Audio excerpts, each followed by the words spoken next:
இந்திய நாடாளுமன்றத்தின் மக்களவையில் செயல்படும் முக்கியமான குழுக்களில் ஒன்றாகும் மக்களவை சிறப்புரிமைகள் குழு. மக்களவையின் சிறப்புரிமைகள் குறித்து எழும் பிரச்சினைகள் மற்றும் புகார்களை ஆய்வு செய்து அறிக்கை சமர்ப்பிப்பதே இந்த குழுவின் முக்கிய பொறுப்பாகும். மக்களவை உறுப்பினர்களின் உரிமைகள், சுதந்திரம் மற்றும் மரியாதையை பாதுகாப்பது ஜனநாயகத்தின் அடிப்படை அம்சமாகும்.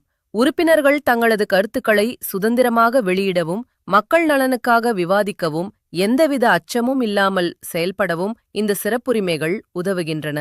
இந்த குழுவில் மொத்தம் 15 உறுப்பினர்கள் இருப்பார்கள். இவர்கள் மக்களவை சபாநாயகரால் நியமிக்கப்படுவர். பொதுவாக ஒரு ஆண்டு காலத்திற்கு இந்த உறுப்பினர்கள் பதவியில் இருப்பார்கள்.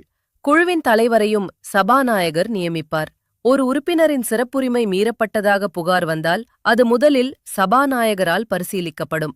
தேவையானது என தோன்றினால் அது சிறப்புரிமைகள் குழுவுக்கு அனுப்பப்படும். பின்னர் குழு சம்பந்தப்பட்டவர்களை அழைத்து விளக்கம் கேட்டு ஆதாரங்களை ஆய்வு செய்து தகுந்த பரிந்துரைகளை மக்களவைக்கு சமர்ப்பிக்கும். இந்த குழுவின் நோக்கம் தண்டனை வழங்குவது மட்டுமல்ல, நாடாளுமன்றத்தின் கண்ணியத்தையும் ஒழுங்கையும் பாதுகாப்பதே அதன் பிரதான குறிக்கோள்.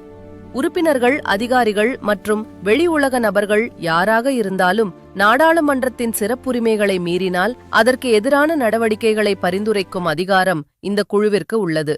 இந்த அமைப்பு இந்திய அரசியலமைப்பின் 105வது கட்டுரையின் அடிப்படையில் செயல்படுகிறது. மேலும் 1946ஆம் ஆண்டு பிரிட்டிஷ் காலத்திலிருந்து வந்த பாரம்பரிய நடைமுறைகளையும் இது பின்பற்றுகிறது.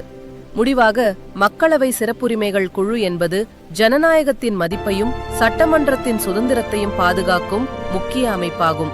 இது நாடாளுமன்றத்தின் மரியாதையை நிலைநிறுத்தி ஜனநாயக ஆட்சியின் செயல்திறனை உறுதி செய்கிறது. இது போன்ற தகவல்களை அறிய இணைந்திருங்கள் புதியுகத்துடன்.